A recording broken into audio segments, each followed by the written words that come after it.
Hey guys, welcome back to another sit down video. My name is Jerika and welcome to my channel. So today's video is all about our experiences and I'm gonna share with you guys why we moved here in New Zealand. So if you're interested, please keep on watching.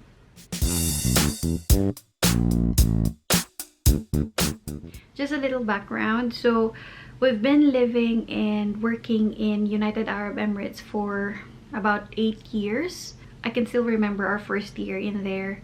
It was never easy. We went there with a tourist visa and we tried applying for work. That time, wala pa kaming nursing license. So, hindi pa kami registered nurse sa UAE. So, we were working as healthcare assistants there. So, nag-start talaga kami ng mababa yung sahod.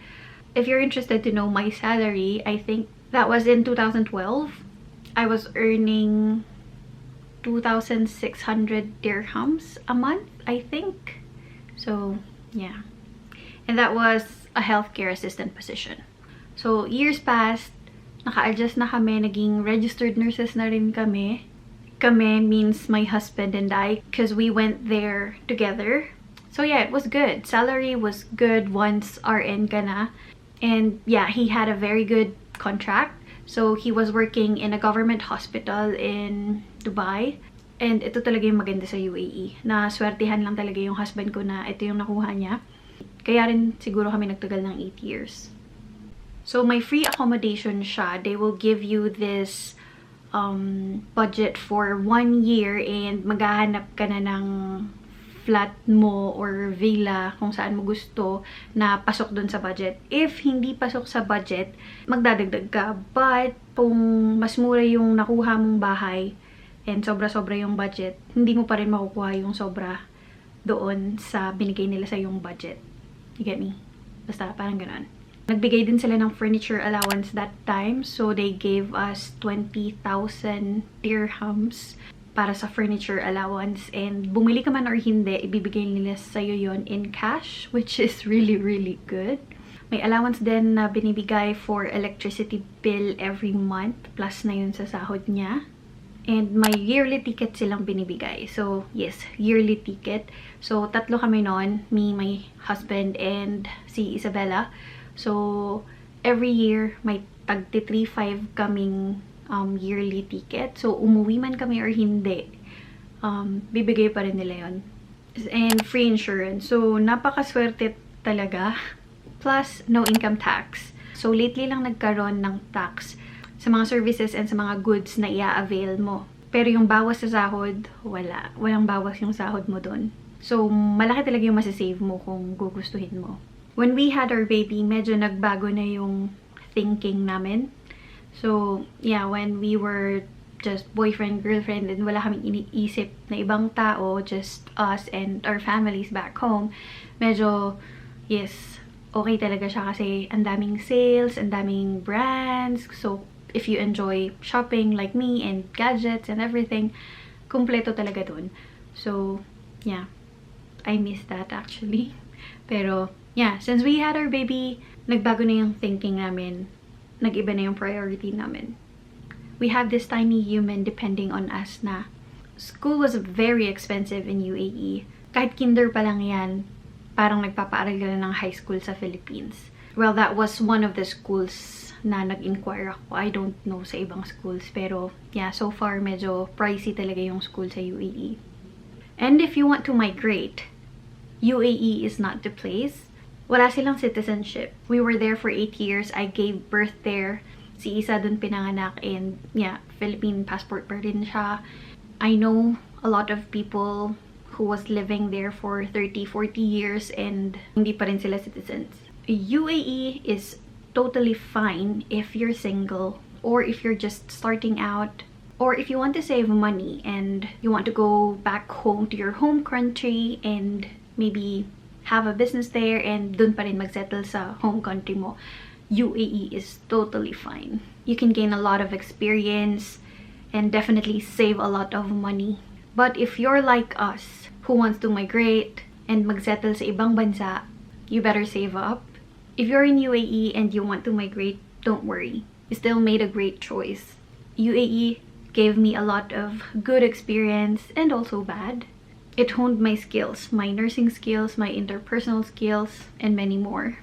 Multicultural ang UAE, so dun pa lang kung marunong kang makisama, that's a plus.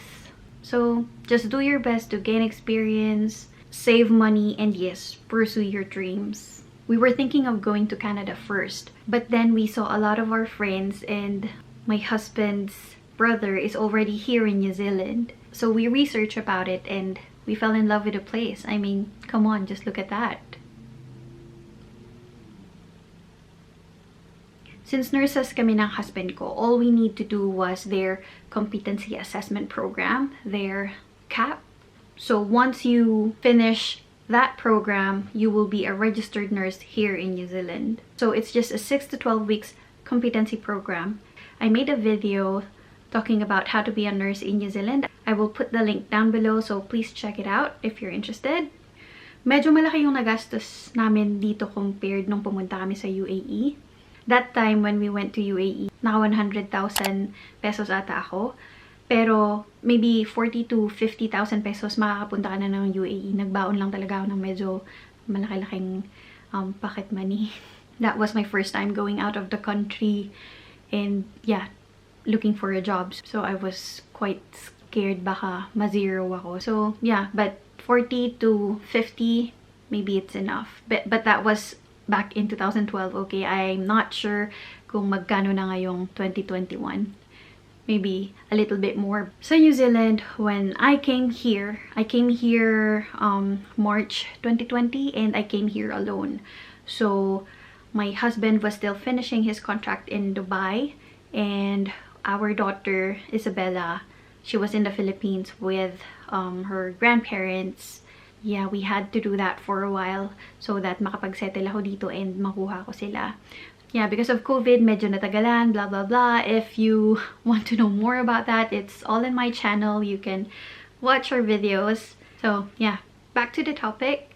Sa New Zealand, around 750,000 pesos ang nagastos ko. All in na yun. So for my cap, for the ticket, for the visa, everything. Nandun na rin yung pocket money ko. So $750,000. Without agency yun. I did my application myself. So I didn't pay any agency fees. So that 750,000 pesos was around March 2020. And that was pre-COVID. I mean, may konting COVID na that time, pero hindi pa ganito kagrabe. Medyo mas mataas na siguro ngayon compared sa nagastos ko that time because of the MIQ and other requirements. So sobrang laki talaga yung difference from sa UAE na 100,000 sa New Zealand na 750,000. Ngayon naisip ko na sana dumiretso na lang ako dito. Di sana citizen na kami, alam mo yun. Pero ang laking pera na kailangan mo na para makapunta dito. So I didn't wanna obligate my parents to pay for that amount. So yeah, I went to UAE, save, and build my portfolio or my experience there. At the end of the day, I'm happy with all our decisions, and I'm glad that I went to UAE and I enjoyed my 8 years there. I definitely love UAE. I miss it actually. So yeah, maybe once this COVID is done and Isabella is a little older, we're planning to go back there for just a vacation. So yeah, just to let her see kung saan siya pinanganak, kung saan kami pumupunta dati, kasi all she's seeing is our vlogs that time. Yeah, that's our plan. So yeah, nagkwento na naman ako.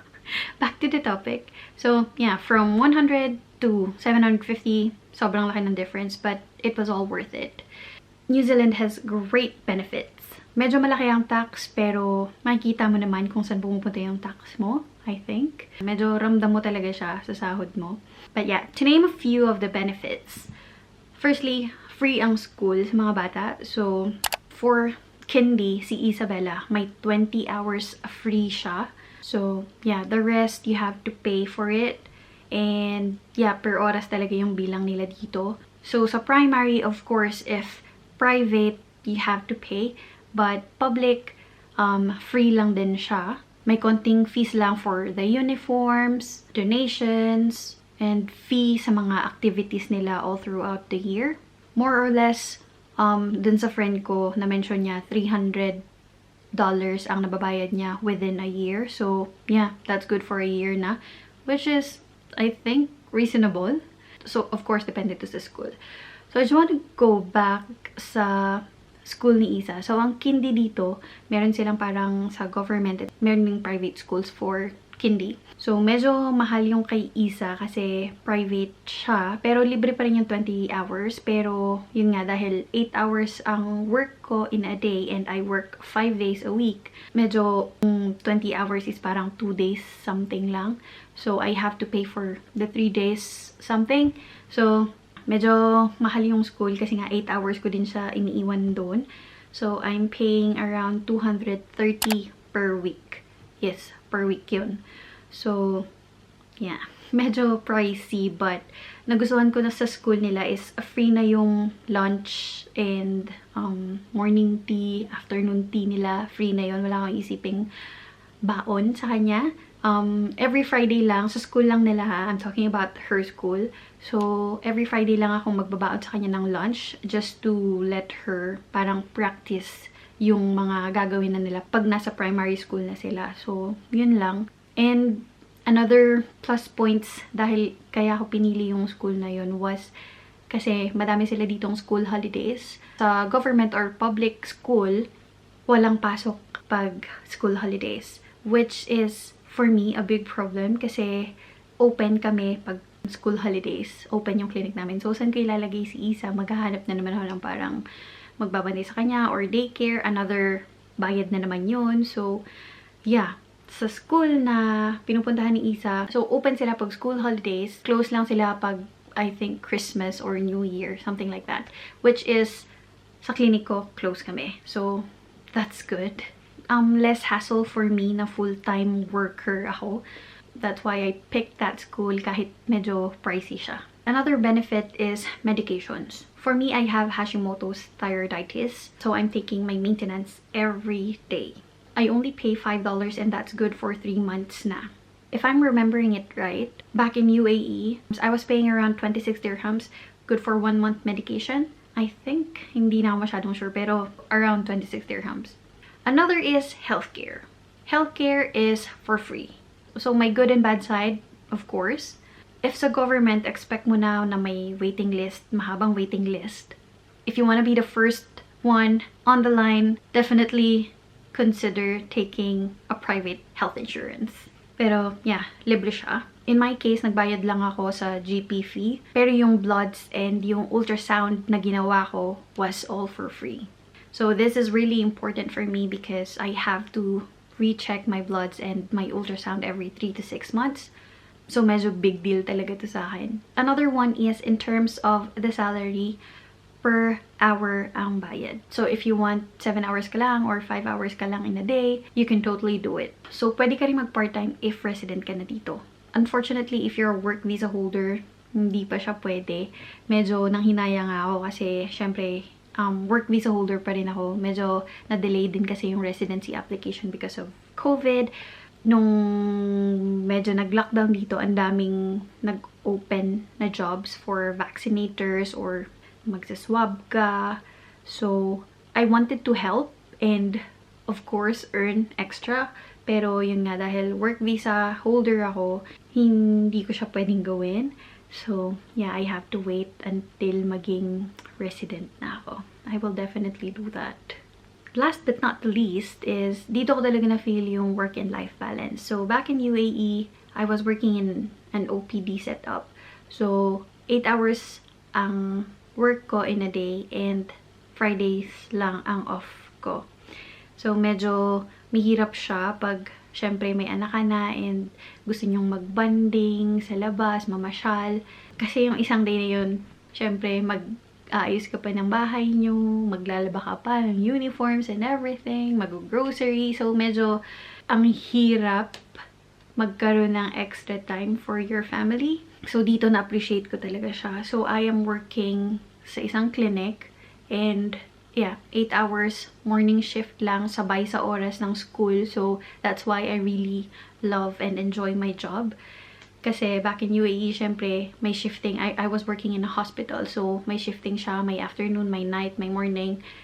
And that time, okay lang kasi baby pa naman si Isabella. And my mom was there to help us. So, hindi ko siya masyadong ramdam. Pero here, I don't have my mom. And ang mahal magkaroon ng helper. So, hindi uso dito yung helper. Siguro, yung mga may kaya lang talaga. May helpers dito. But yeah, going back to the topic, dito ko talaga na-appreciate yung work and life balance. I'm working 8 hours a day, morning shift lang, Monday to Fridays, off kami pag holidays. Sabay talaga sa schedule ng schools, which is sobrang sakto. I think that was our main reason why we chose New Zealand. Mas okay talaga siya family-wise. At the end of the day, we have our own preferences, we have our own opinions, we have our own dreams. So pursue it, and I know you can do it. Mahirap sa una, yes, pero kayang-kaya. Kung kaya ng iba, kung kaya ko, kaya mo rin. One step at a time. Focus on your dream. Don't get too overwhelmed with what's going on around you. That's all for today. Thank you guys for watching, and I'll see you guys on the next one. Don't forget to like and subscribe if you haven't already. Bye!